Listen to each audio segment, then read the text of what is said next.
Hello, welcome to another episode of Varsity360. I am Micah Rice, Columbian sports editor, joined once again by Tim Martinez, and we are in the thick of the spring high school playoffs with regional action in the state baseball tournament, as well as the district and bi-district softball tournaments coming up this weekend. So we're here to break those down, coming to you as normal from the First Pacific Financial Studio. Thanks to them for supporting the show throughout the entire year, where we've recorded almost 40 episodes and really expanded into sort of this new media space here. But our commitment remains the same as it did for years before, where we're just here to tell the stories of the local athletes and the local teams. And boy, there was plenty this past weekend with regional or district baseball tournaments. But heading into the state tournament, I think the thing that stuck out for me over this past weekend was how well Columbia River played at the district tournament to win that title, beat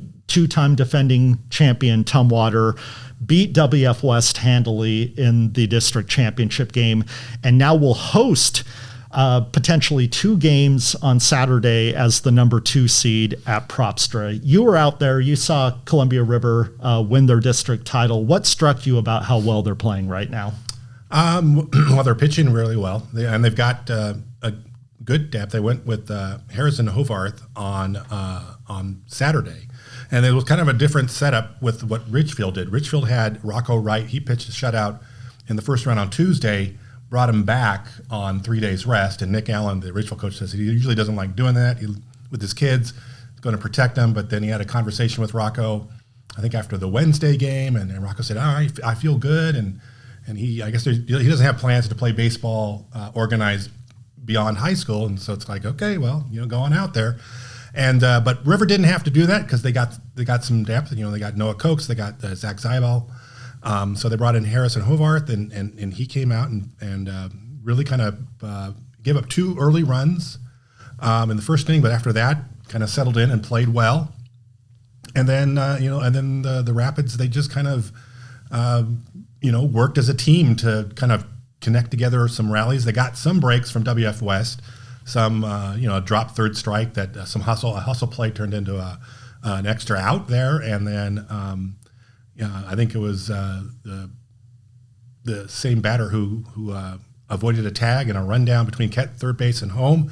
So they're doing the little things that you need to do. So they were pitching well, they were defending well, and they were finding ways to get runs across, and so. It's typically a very competitive league, like a district. They've sent the district champion that's coming out of District 4 the last 2 years, and they've had 2 of the 4 semifinals last year, 3 of the 4 the previous year.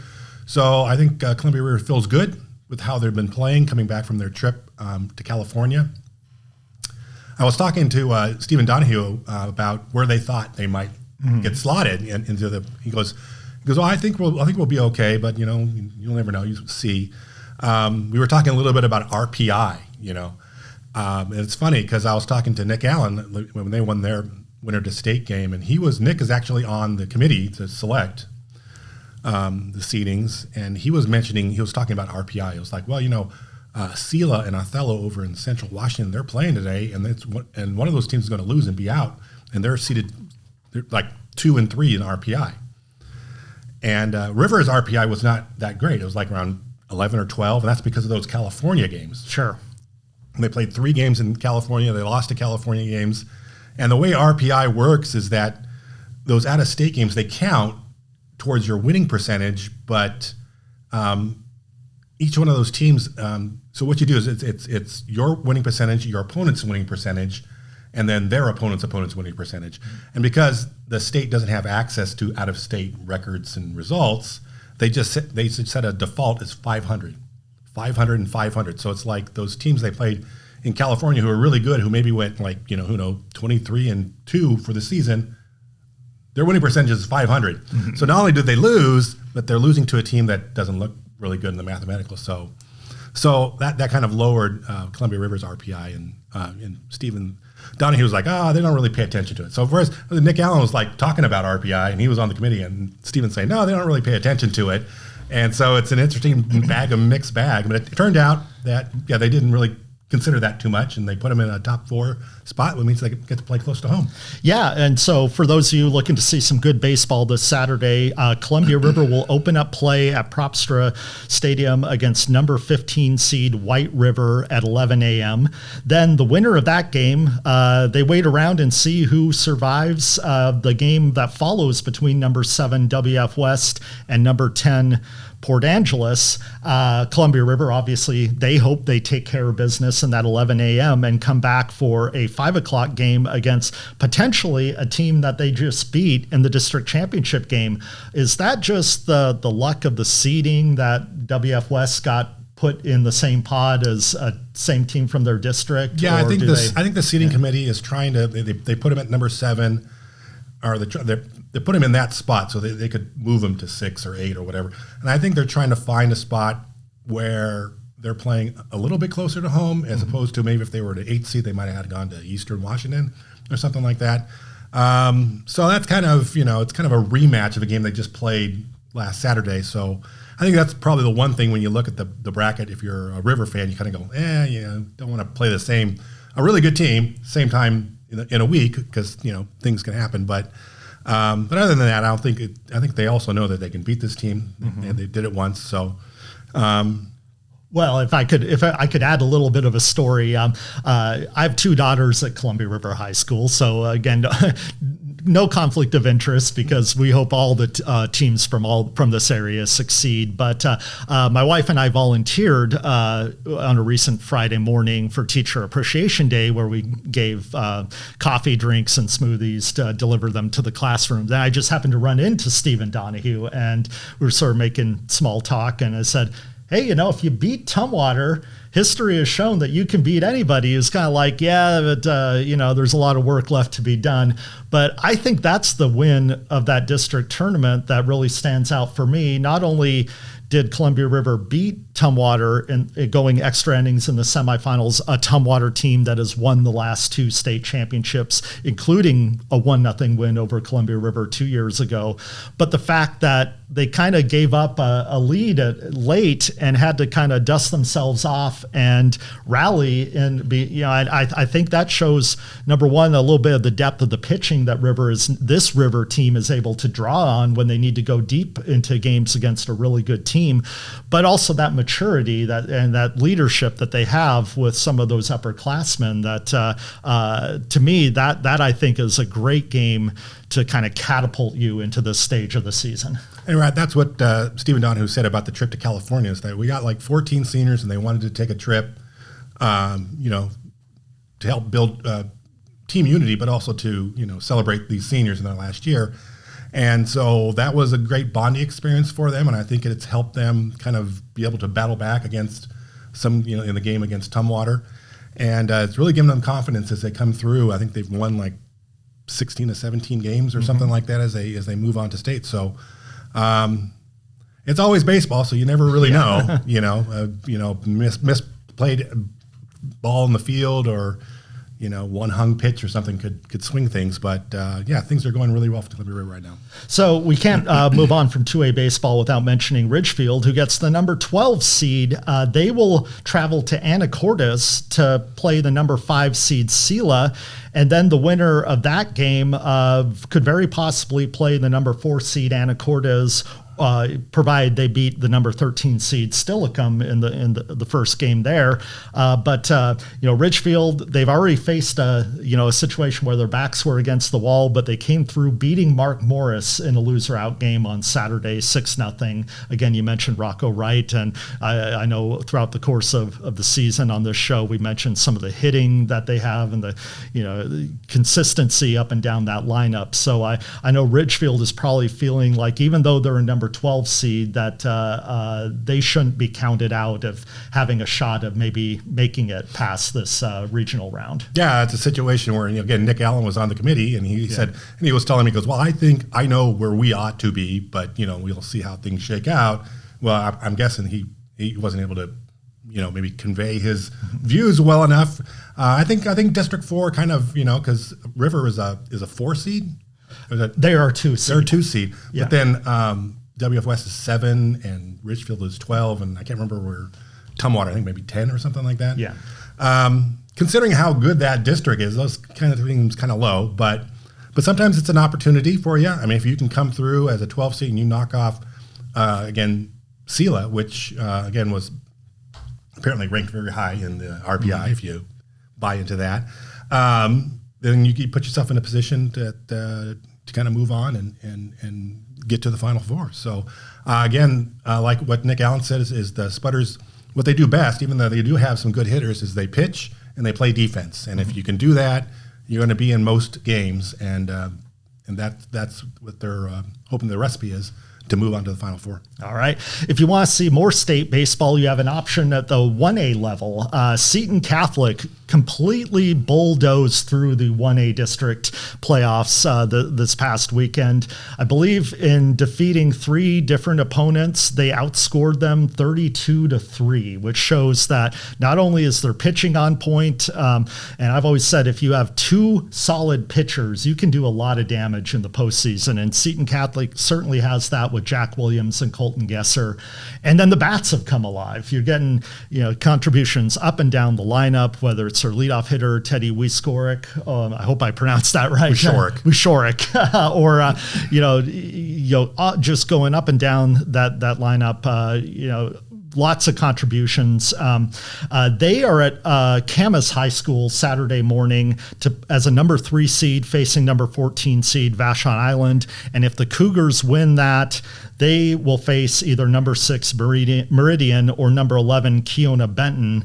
And so no team is hotter, really, than Seton Catholic in Southwest Washington. I mean, you can make an argument for Columbia River.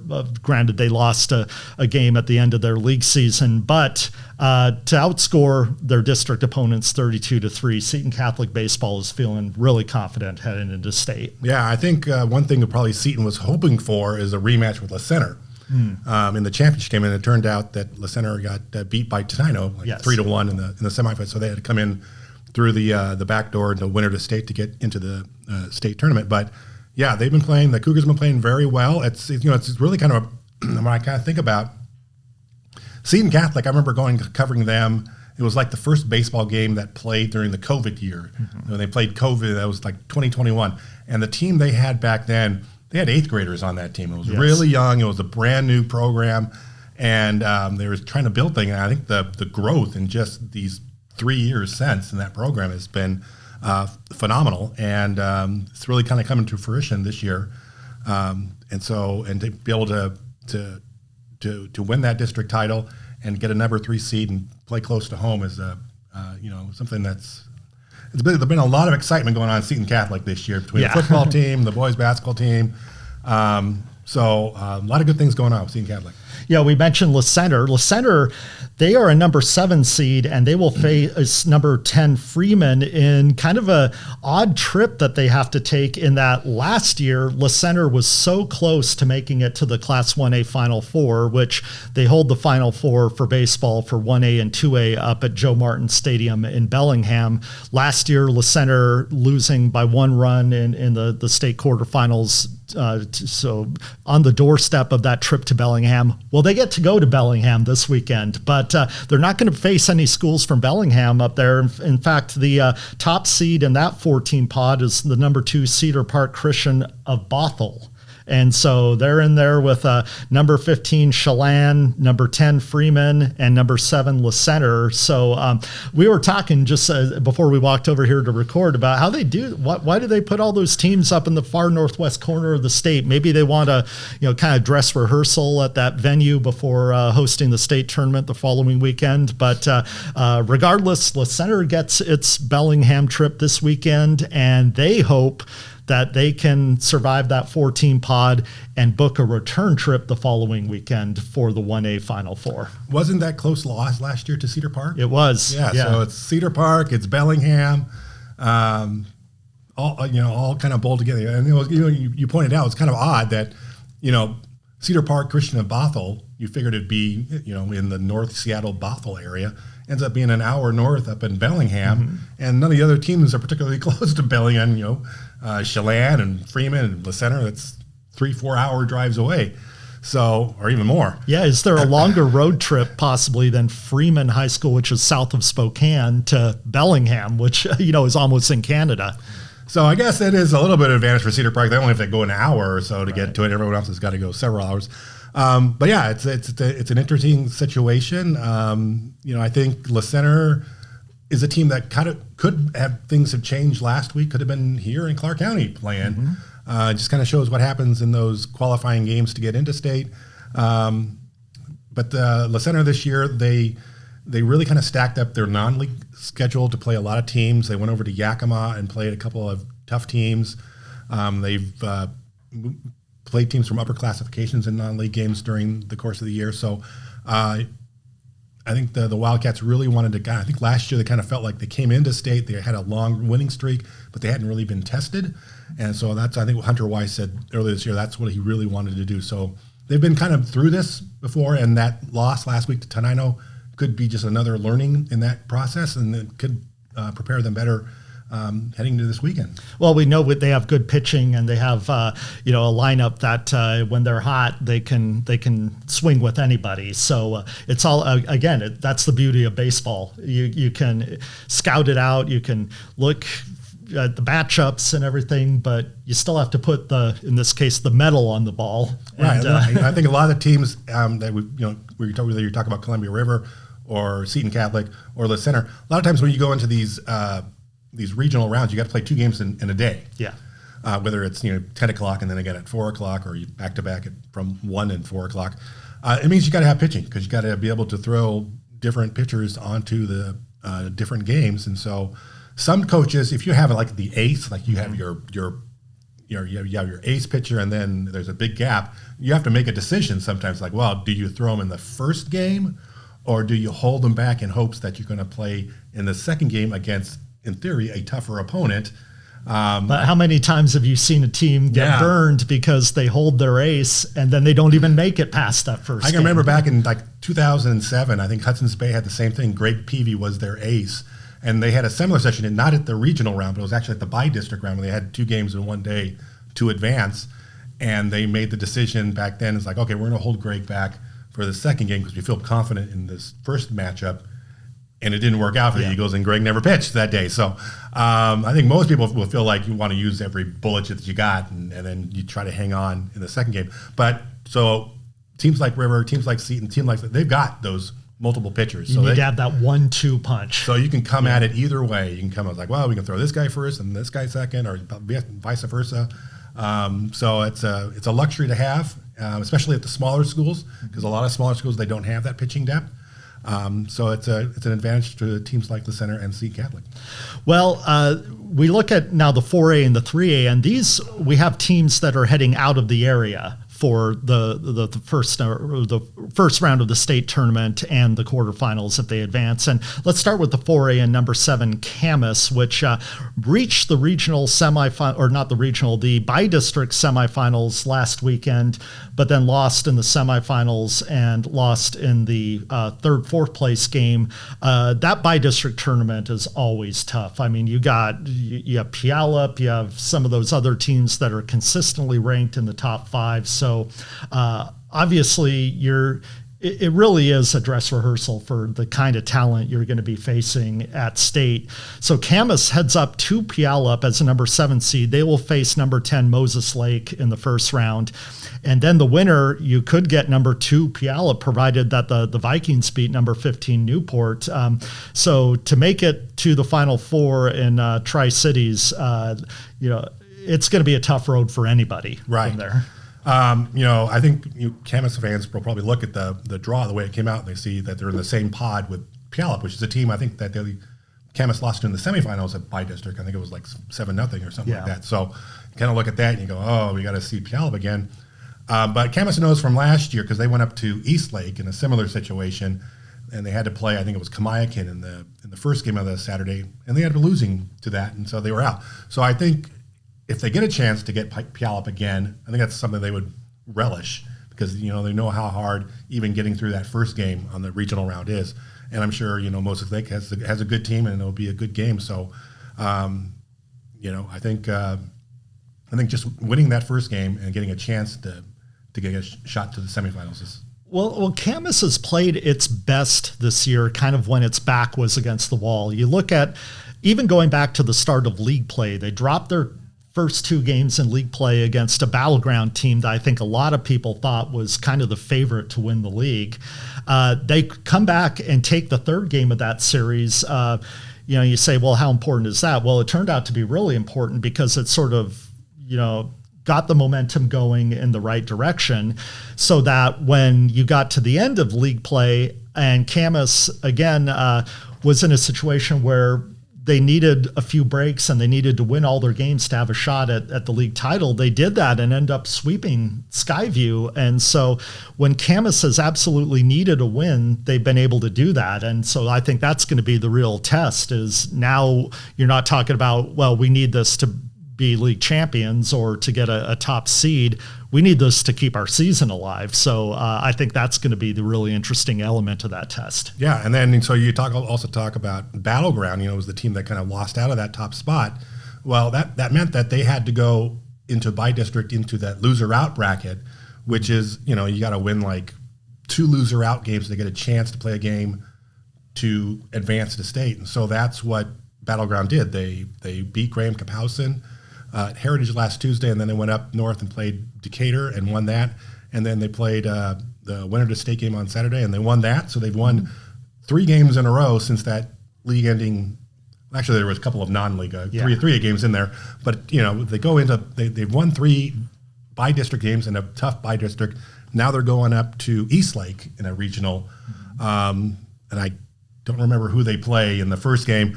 So they'll play at 1 o'clock up at Eastlake, and then the Eastlake is the host of that regional, and so they've always had a good program. Well, I think what's been interesting about Battleground this year is obviously when the season started, all eyes were on Jackson Hotchkiss, obviously one of the best prospects in the state of Washington.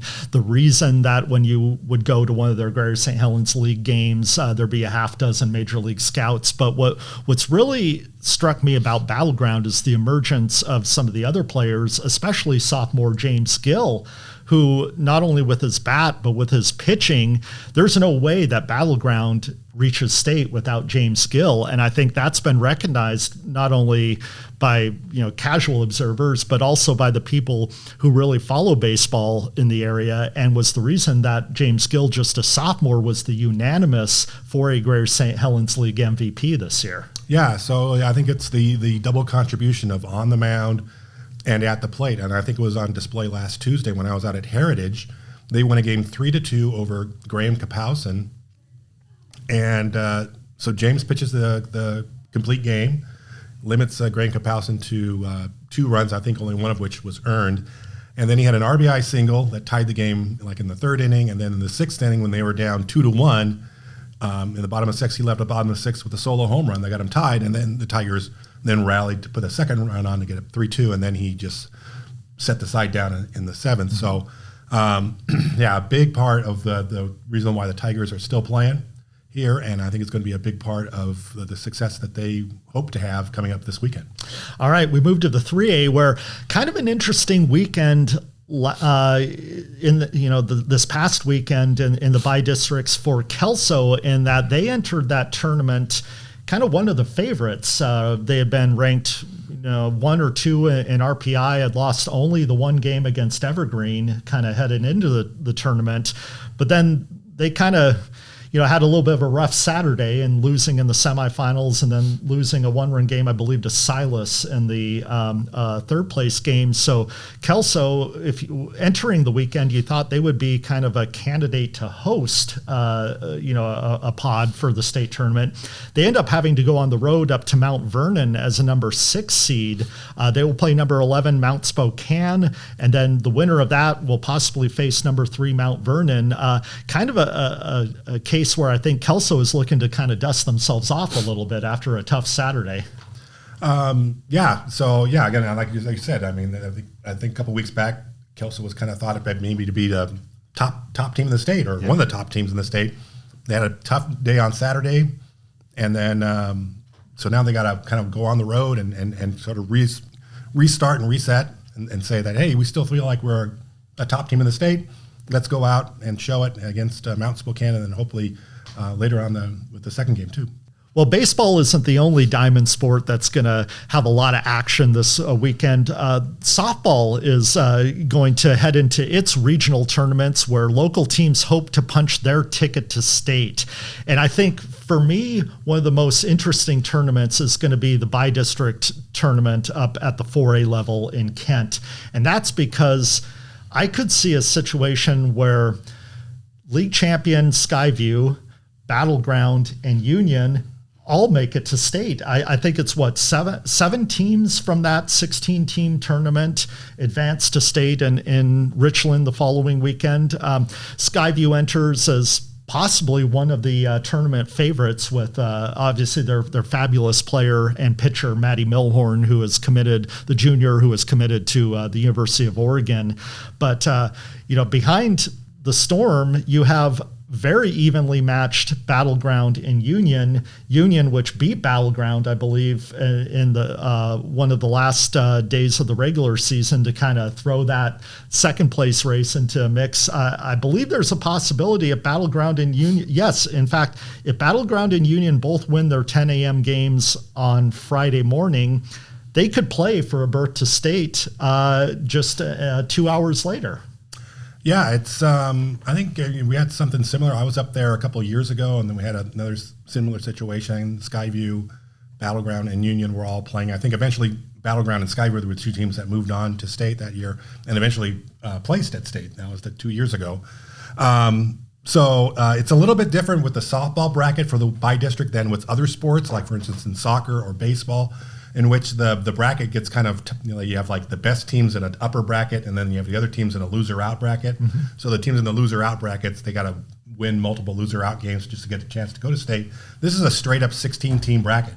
And you play, and you've got to win the first-round game, and then you got to win a quarterfinal game, and then you're assured of a spot into the state tournament. Into the state tournament, also the semifinals. And then, but if you lose, then you got to go into the loser-out bracket for a second loss. So really, it's like every team sort of has, apart from the matchups, an equal path to state. Yes. As opposed to the other sports, and that's because you can play a softball tournament in 2 days, whereas baseball and soccer you've got to kind of spread it out over a week or 10 days.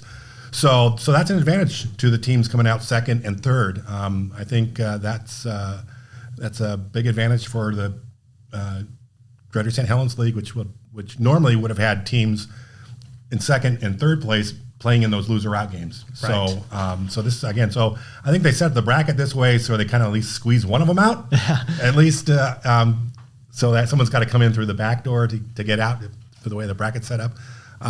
But that would be cool if they could both win and make it to the quarterfinal, and one of them could play for a berth to state. Yeah, I mean, I think that was one of the questions sort of in our spring preview episode here that I posed is this a year that 3 of the 4 Greater St. Helens League teams make it to state? Because I think certainly with the pitching that goes up, and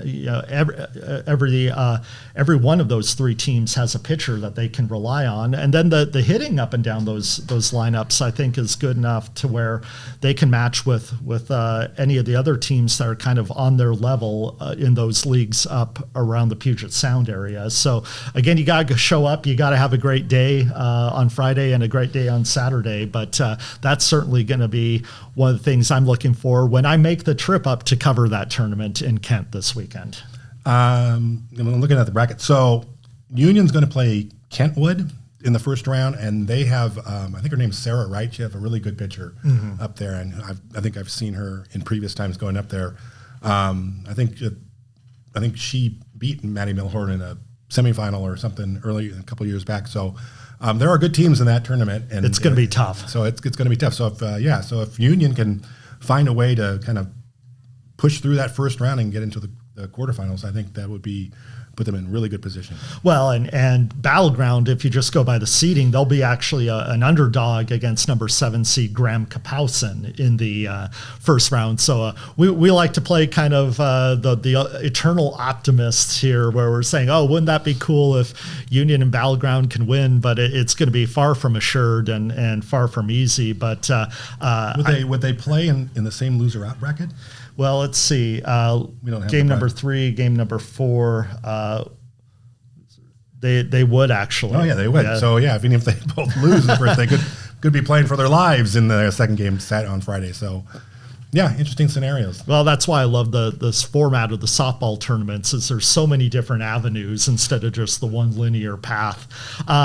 Starting the day before, actually, if you want to make a whole trip of it, like I plan to do, go up on Thursday and swing by the 3A by district tournament in Lacey, and that's where we're going to have Prairie, Heritage, and Kelso in that tournament. I think Prairie is the one that you're kind of looking at and say, okay, if the breaks go the right way, the Falcons, with what they've been able to do this year, could be a team that wraps up a state berth pretty quickly in that tournament if they come out playing like we know they can.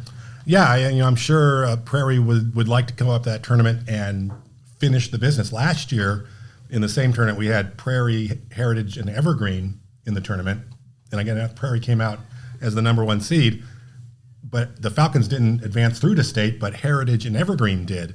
So I think Prairie kind of comes back at this tournament and says, okay, let's finish this deal. Let's get on to move on to state, which is at the same location that the by district tournament is at the regional athletic complex in Lacey. So. Well, again, take seedings with a grain of salt, but if you go just by seedings, as a number 4 seed, Prairie will be favored in both of their first 2 games that they need to win to wrap up a state berth on Thursday, taking on number 13 Spanaway Lake in the first matchup, and then possibly a clash with number 5 Auburn Mountain View or number 12 River Ridge in the quarterfinals with a state berth on the line. Yeah, and again, I think Prairie did very well in the league. I think they kind of showed that they had some separation over Heritage and Kelso. I think they feel like they're in a better position this year than they were last year, and so yeah, it'll be interesting to see how they kind of push through. And yeah, I mean, that separation, I think that's a good point, because I remember being at that tournament last year. You kind of got the sense that you didn't know what to expect from either of the 3 Greater St. Helens League entrants, because they were so evenly matched throughout the course of the year. But like you said, Prairie was bar none the best team in the Greater St. Helens League, and I think that was a big reason that they've been rewarded with a high seed and an advantageous position in that bracket. So 2A, talk about what has been in recent years one of the more interesting classifications for softball in the area. In 2A, you've had Ridgefield, which has been dominant in the 2A Greater St. Helens League, a state runner-up last year. But Mark Morris decides to step up with their fabulous pitcher, Mackenzie Henthorne, and say, hey, we can be among the best teams in Southwest Washington. Last night, in fact, Mark Morris beat Ridgefield in the number 1 seed tiebreaker, pitching on full display as Mackenzie Henthorne and Elizabeth Peary were really dealing. It just happened to be Mark Morris getting the 1-0 win. But I think the Monarchs and the Spudders are both feeling pretty good headed into the district tournament. Yeah, the 2A Greater St. Helens League this year was there was a tier to it, right? You had Ridgefield and Mark Morris at the top, and then a little notch down you had Columbia River, and then another notch down you had maybe Woodland and Hawkinson, and then the teams that didn't make the playoffs. There was kind of a gap because there were a lot of lopsided games that we saw. So I think that's the kind of the factor that's going to be testing not only Ridgefield but Mark Morris as they move on to the district tournament. They're going to play tougher teams. They're going to face potentially some good pitchers. Is that when you play a game and you win 20-0 and you go 4 for 5, and then you have to come back and face like a Mackenzie Henthorne, you gotta play a different style of game. You gotta scratch for every run. You gotta earn walks and sacrifice and steal bases, and you gotta play solid defense behind, and you gotta pitch well, and you gotta find a way to win to push across 2 or 3 runs. I think Ridgefield's MO in the last couple of years was to just kind of outslug everybody, right? I mean, I was there at State when they were there in Sela 2 years ago, and that's kind of what they did. They went out and they played 12-10 games or 10-8 games. So they need to show that they can go out and they can win a 2-1 game, a 3-1 game, and kind of play a clean game on defense and pitch well, and then muster and work together as a team to scratch out every run opportunity. Which in a way, you couldn't have scripted it better for both of those teams, that they finished tied for first and got into a position where you have the opportunity to play a tiebreaker, in that gives you just one more, basically a dress rehearsal for the type of pitching and the type of talent you're going to be facing as you progress through the postseason. Yeah, so I think again, this is there's some good teams in there, and I think it'll kind of show where those teams are as they try to not only just advance the state but prepare themselves for the tougher competition down the road. All right, and we'll wrap up with 1A softball. That is up at Fort Borst Park in Centralia, and so also I believe out at Castle Rock, is it? But I think it's at Fort Borst. Fort Borst. Oh yeah, that's right. My fault on that. But there you have Seton Catholic, you have La Center, you have Columbia White Salmon, and you have Castle Rock. But I think Seton Catholic and La Center, those are two teams that I think kind of came on strong at the end, especially La Center, who I think got knocked around a little bit in the non-league part of the season, but has really sort of found their footing once they got into Trico League play. Yeah, I think they try to go out and play some tough teams in the non-league and go up and play some bigger schools and get some good competition, get themselves ready. Yeah, they come with a lot of strong bats. Lauren Baker in particular likes to hit the ball hard and create runs, opportunities for La Center. And Seton Catholic also has some good hitters. Ellie Forrester is in there. Some other good hitters, and so it's another good year for Seton Catholic. They kind of etched out the league title by a single game in the standings, and they get that number 1 seed. I think there are good teams again up north in the FCO. So a chance to see now how they've grown since those non-league games back in March. Well, it's one of the best parts of the year, the spring season reaching a crescendo. We're going out to cover some state boys soccer tonight. There's state quarterfinal games in boys soccer this weekend. All the action in softball, all the action in baseball. Follow us on 360preps.com. Follow us on YouTube at 360preps1, where you can see highlights and interviews from all these competitions. And of course, make your plans to check out our all-region award ceremony June 5th at the Kiggins Theater, where we will have a special guest speaker and 4-time Olympian Kara Winger, and tip our caps to the best athletes in Southwest Washington from this past academic year. And of course, we'll be here next week to kind of put it all into context. But thank you for tuning in, and we will see you out at the ball field.